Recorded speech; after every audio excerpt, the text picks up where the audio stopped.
कि आप जानते हो आज मैं आपके लिए बहुत ही इंटरेस्टिंग वीडियो लेकर के आया हूं।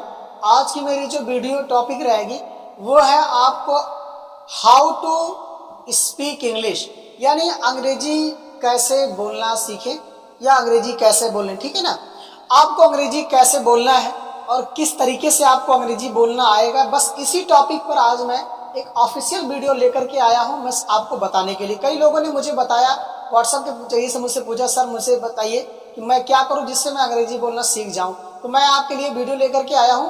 जो भी मेरी ये पूरी वीडियो देख लेगा तो मुझे यकीन है कि आप अगर ऐसे नियम को फॉलो करेंगे तो मुझे यकीन है कि आप अंग्रेजी बोलना 100% सीख जाओगे। तो चलिए बच्चों, मैं अपनी बात को यहीं से शुरू करता हूँ। आज सबसे पहले हम जो बात करने वाले हैं वो हम बात करने वाले हैं आपके लिए इंटेंशन पर। Intention to read. ये इंटेंशन टू रीड क्या होता है बच्चों, मैं इस पर सबसे पहले बात करने वाला। इंटेंशन टू रीड क्या होता है, देखिए सबसे पहला जो आपको काम करना होता है कि आपको पढ़ने के लिए इरादे बनाना। सबसे अहम जो बात होती है, सबसे अव्वल जो बात होती है बच्चों, वो होती है इंटेंशन टू रीड, यानी पढ़ने का इरादा बनाना, पढ़ने का उद्देश्य बनाना, पढ़ने का मिशन बनाना। क्योंकि आप होता क्या है कि आपने ओवर द हार्ट यानी बेमन से आपने ये सोच लिया कि चलो ठीक है हम भी अंग्रेजी बोलना सीखते हैं, बस ये सोच करके आप काम करना शुरू किया और अंततः 1 महीने 2 महीने पढ़ा और उसके बाद छोड़ दिया, तो आप अंग्रेजी कहाँ बोलना सीख पाएंगे, नहीं सीख पाओगे। तो सबसे पहले क्या होता है, एक पक्का इरादा, डिटरमिनेट इंटेंशन कह सकते हैं, यानी दृढ़ यानी पक्का इरादा बनाना, दृढ़ इरादा बनाना। जब आपका एक पक्का इरादा रहेगा कि मुझे अंग्रेजी बोलना सीखना है, कम वट में चाहे जो हो, I will learn speak English, मैं अंग्रेजी बोलना सीखूंगा, ठीक है ना। तो जब आपका एक पक्का इरादा होगा तब आप कोई काम कर पाएंगे। सबसे पहले किसी काम को करने के लिए इरादे का बनाना बहुत जरूरी होता है, क्योंकि कहते हैं लोग कि इरादे अटल होते हैं तो मंजिलें खुद मिलती हैं, राइट। इरादे अटल होते हैं तो मंजिलें खुद मिलती हैं, यानी आपका अगर इरादा अटल नहीं है तो आप कोई काम नहीं कर सकते। तो बस मेरा जो पहली टॉपिक है वो है आपको इरादे को अटल बनाना, यानी आपका जो इरादा हो वो पक्का होना, बिल्कुल 100% आपका इरादा पक्का होना चाहिए। दूसरा मेरा क्या होगा, read basic English and grammar, यानी बेसिक आपको ग्रामर, हाई स्कूल इंटर में आपने जो ग्रामर आपने पढ़ा है, बस उसी ग्रामर को बेसिकली तौर से आपको पढ़ना है, उसी को रिवाइज करना होगा और उसी को आपको पढ़ना है। उसके बारे में आपको जानकारी होनी चाहिए। जब आप पढ़ेंगे कई बार दोहरा लेंगे उसको, तो आपको हमेशा हमेशा के लिए जानकारी हो जाएगी, राइट। अच्छा, जब आपके पास बेसिकली जानकारी हो जाएगी फिर आपको किसी प्रकार की कोई दिक्कत नहीं होनी चाहिए, क्योंकि बेसिकली पढ़ने से, बेसिक अगर आप पढ़ते हो तो पढ़ने से ही आपको फायदा नहीं मिलेगा, बल्कि वो आपको ओरल यानी मुज़बानी आपको याद होना चाहिए। कोई भी सेंटेंस हो, कोई भी हेल्पिंग वर्ब हो, या ये कह सकते हैं कोई भी फ्रेज हो, आपको पता होना चाहिए। ग्रामर में आपने जितने भी टेंस होते हैं, 12 टेंस है, 3 टेंस वो होते हैं, प्रेजेंट पास्ट फ्यूचर, और इसमें 4 भाग होते हैं, 12 हो जाते हैं। तो इन सारे 12 कालों को आपको इस तरह से पता होना चाहिए जिस तरह से आपने अपना मोबाइल नंबर याद कर रखा है। कोई भी आपके पास आए और बोले भाई अपना नंबर बता दो, तो आपको सोचने के भाई ये वो 12 13 15 20 ऐसा कुछ नहीं, गिनती नहीं बोलते हम, तुरंत मेरा कांटेक्ट यानी आई कांटेक्ट उससे नहीं होता, तब भी हम अपनी बात को लोगों तक पहुंचा देते। भाई 98 89 64 93 87, अगर कोई गिनती आपसे ऐसे वैसे पूछ ले तो आप थोड़ा से अटक जाएंगे, अरे भाई क्या होगा, पता नहीं क्या होगा, अच्छा हाँ ये है, यानी आप झिझक जाएंगे, आप थोड़ा से हिजिटेट हो जाएंगे आप। लेकिन आपसे अगर आपका कोई मोबाइल नंबर पूछता है तो आप ऐसा नहीं कर पाएंगे, राइट, क्योंकि आपको वो पहले से ही तैयार है, कई लोगों को आप बता चुके हो। तो यानी जब आपका एक पक्का इरादा हो जाएगा तब आप लगातार उसको करेंगे, मन से करोगे तो आप सफलता पाएंगे। दूसरा काम क्या बता रहे थे अभी मैं, ग्रामर बता रहे थे कि बेसिक आपको ग्रामर मजबूत होना चाहिए, उसके बारे में आपको पढ़ना पड़ेगा। तीसरा क्या होगा बच्चों, helping verb and linking verb की जानकारी होना चाहिए। ये हेल्पिंग वर्ब और लिंकिंग वर्ब क्या होता है, जैसे ग्रामर में आपने देखा होगा कि जो टेंस है वो तो होते ही हैं, इनके अलावा कुछ लिंकिंग वर्ब होती है, जैसे आपका देखें क्या बोलते हैं, कैन हो गया, कुड हो गया, शुड हो गया, और क्या बोलते हैं मे हो गया, माइट हो गया, कैन हो गया, कुड होगा, यानी जो भी ये हेल्पिंग वर्ब हैं, ये सभी हेल्पिंग वर्ब आपको इस तरह से याद होना चाहिए जिस तरह से आपने अपना स्वयं का मोबाइल नंबर याद कर रखा है या मम्मी पापा का नंबर याद कर रखा है, राइट। इसमें आपको किसी प्रकार का डाउट नहीं होना। अगर आपके पास डाउट होगा, देखिए कुल मिलाकर के 48 हेल्पिंग वर्ब होती है सभी टेंस को मिलाकर के, और कुछ लैंग्वेज की जो हेल्पिंग वर्ब होती हैं विल हैव टू, और कुल मिलाकर के क्या बोलते could you have been, could you action, इस तरीके से बहुत सारे हेल्पिंग वर्ब जो, तो सभी हेल्पिंग वर्ब आपको इस तरीके से तैयार होना चाहिए जैसे आपने अपना मोबाइल नंबर याद कर रखा है। तो चलिए बच्चों अगला बात करेंगे। अगला मेरा जो नंबर है, चौथा नंबर जो जाएगा होगा वो आपका होगा वर्ड पावर। ये वर्ड पावर क्या है बच्चों? वर्ड पावर आपको इस प्रकार से तैयार होना चाहिए जैसे आप किसी शब्द को सुनते हैं वैसे ही आपको उसका मतलब पता होना चाहिए, तुरंत आप उसको इंग्लिश में जान जाए, ऐसा वर्ड पावर आपको पता होना चाहिए। ध्यान देंगे इस बात पर, यानी वर्ड पावर पर आपका विशेष ध्यान होना चाहिए, क्योंकि वर्ड पावर की कोई लिमिट नहीं होती, ये अनलिमिटेड होता है। ये आपके मोबाइल में जो रिचार्ज होता है वो अनलिमिटेड होता है, वैसे ये भी अनलिमिटेड है। इसको जितना भी आप पढ़ोगे उतने ही आपको वर्ड पावर याद होती रहेंगी, आपकी जरूरत के अनुसार वर्ड पावर इस्तेमाल करते रहेंगे। ओके, तो मैं अगला बात करने वाला हूं कि यानी वर्ड पावर आप हमेशा आप याद करते रहेंगे, इसमें किसी प्रकार की कोई शक नहीं है कि मैं 100, 200, 500, 1000, 5000 मुझे वर्ड पावर याद हो गया तो यही से बनता नहीं। ये आपको लाइफ टाइम करते ही रहना है, ये रेगुलरिटी बना लेना है आपको। अगला मेरा क्या है, ट्राई टू स्पीक इंग्लिश, यानी ट्राई टू स्पीक इंग्लिश। लेकिन एक गांव में लोग ये कहते हैं भाई मुझे अंग्रेजी बोलना आता नहीं, मैं अंग्रेजी क्या बोलूँ और कैसे बोलूँ।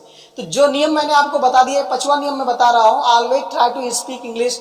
आपको जो कुछ इंग्लिश में पता हो, जो कुछ आपको आ रहा हो, यानी बिल्कुल टूटे फूटे सब जो भी आ रहा है, how are you, I am fine, I am going to Jagdishpur, I am going to Lucknow, okay, I am coming from Bombay, यानी जो कुछ आपको पता है नॉर्मल तरीके से, what is your name, what is your father name, जो कुछ आपको पता है, आपको किसी के साथ बोलने की जरूरत नहीं है, बस केवल आप खुद अकेले इसे बोलने का प्रयास करो। खुद से बोलो, मैं अकेले हूं, मैं यहाँ पर, मेरे सामने कोई नहीं है, मैं जो बोल रहा हूं आप इसी तरीके से आपको भी बोलना है।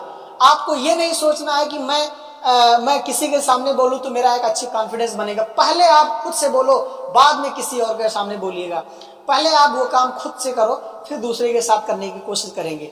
अगला देखते हैं बच्चों, स्पीक विथ योर सेल्फ, यानी जो मेरा 6वां होगा, स्पीक विथ योर सेल्फ, यानी आप कहीं पर भी हो, किसी के साथ कहीं जाओ, आपको इसे सोचना नहीं है वो आपसे हिंदी में बात कर रहा है, आप उससे उसकी बात को हिंदी में सुन रहे हैं, आप हिंदी में जवाब दे रहे हो, लेकिन कुछ पल के लिए एक थोड़ा से मेडिटेशन कर लेंगे, थोड़ा ध्यान देंगे और उसकी तरफ मुखातिब होंगे कि ये जो मुझसे बात कह रहा है क्या मैं इसकी इंग्लिश जानता हूं। यानी ये क्वेश्चन खुद से आपसे हमेशा करना है। You will have to put up the question with yourself, always you continue, यानी हमेशा लगातार आपको खुद से क्वेश्चन पुट अप करना है। जब भी कोई आपके सामने आए और आपसे कहे भाई आप नमस्कार, आप कहाँ जा रहे हो, यानी कुछ भी पूछे तो आप ये कहना है, ये सोचना है कि ये बात अगर मुझे इंग्लिश में कहना हो तो मैं कैसे कहूँगा। ये नियम आपके लिए बहुत ही दृढ़ होगा, बहुत ही पक्का होगा और बहुत ही परफेक्ट होगा, एकदम पक्का होगा। इस तरीके से पक्का होगा जिस तरीके से आपने अपना मोबाइल नंबर याद कर रखा है, कई बार बताने से, लोगों को बताने से, याद करने से, वैसे आपका ये वर्ड पावर, ये चीजें आपकी याद होनी चाहिए जो कुछ मैं आपको बता रहा हूँ, राइट।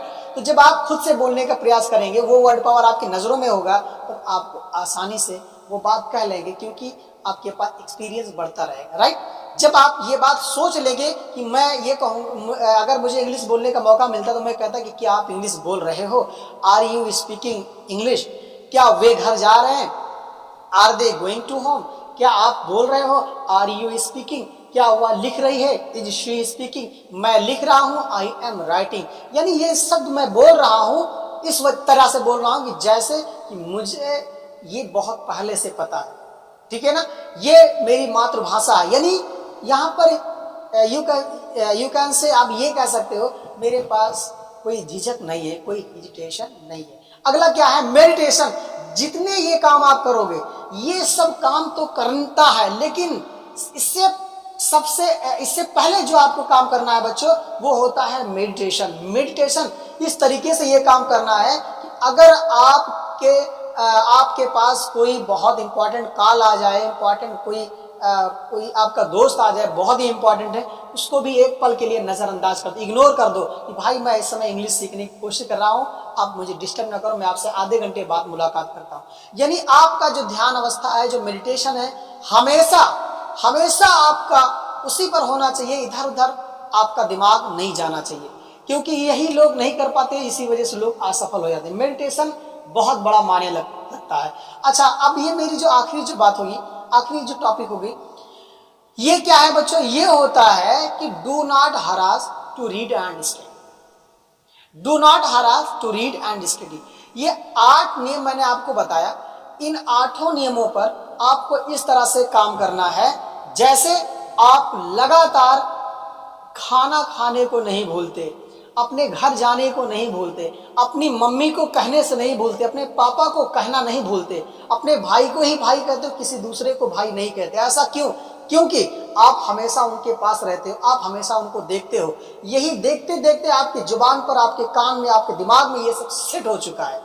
आपके दिमाग में सेट हो चुका है कि यही मेरा भाई है, ये मेरी माँ है और ये मेरे पिता है, इनके अलावा कोई दूसरा नहीं है। इसी वजह से कभी लाखों की भीड़ में आप हो जाओ और लाखों की भीड़ में आपके पापा अकेले हो, लेकिन आप किसी और को पापा नहीं बोलेंगे, पापा आप उसी को बोलोगे, उसी को देख करके बोलेंगे जो आपका पापा होगा। बहुत सारे लोग होंगे, आप उसे पापा मम्मी नहीं बोलेंगे और ना ही आप उसकी तरफ मुखातिब होंगे। जैसे ही आपको अपनी मम्मी को देखेंगे, पापा को देखेंगे, वैसे ही आप उनको पहचान जाओगे। ऐसा क्यों? क्योंकि आपने उनको इतना देखा, इस तरीके से देखा, इस तरीके से पहचानते हो कि वो उनकी आवाज से तुम पहचान जाओगे, उनकी चाल से पहचान जाओगे। ऐसा क्यों? आपने कहीं रटा नहीं है। आपने कहीं रटा नहीं कि मेरे पापा इस तरीके से चलते हैं, आपने कभी ये नहीं रटा कि मेरी माँ इस तरीके से बोलती है, बस केवल उनका बोलना आपने सुना है। तो मेरे प्यारे स्टूडेंट, मैं आपको ये बताना चाहता हूँ, ये मेरा जो एग्जाम्पल है, इन एग्जाम्पल के माध्यम से लगातार आप काम करते रहिए और हमारी वीडियो को देखते रहिए। ईश्वर ने चाहा तो सफलता आपकी कदम चूमेगी। और मुझे इस वीडियो के बारे में लाइक शेयर करके और कमेंट में मुझे इस वीडियो के बारे में जरूर बताइएगा कि सर मैं ये काम लगातार कर रहा हूँ और क्या अब मैं इंग्लिश बोलना सीख पाऊंगा या सीख नहीं पाऊंगा। तो मैं आपको इसके बारे में आपको और विस्तार से बताने की कोशिश करूंगा। जब तक आप लगातार कोई काम को नहीं करते हो, सफलता नहीं पा सकते हो। हमारे तरीके से बहुत सारे यूट्यूबर हो गए इंग्लिश सिखाने वाले, लेकिन आप इंग्लिश नहीं सीख पाओगे जब तक आप इस तरीके के कोई काम नहीं करोगे। तो ठीक है बच्चों, मैं अपनी बात को यहीं समाप्त करता हूँ। हैव ए गुड डे, चाओ, थैंक यू।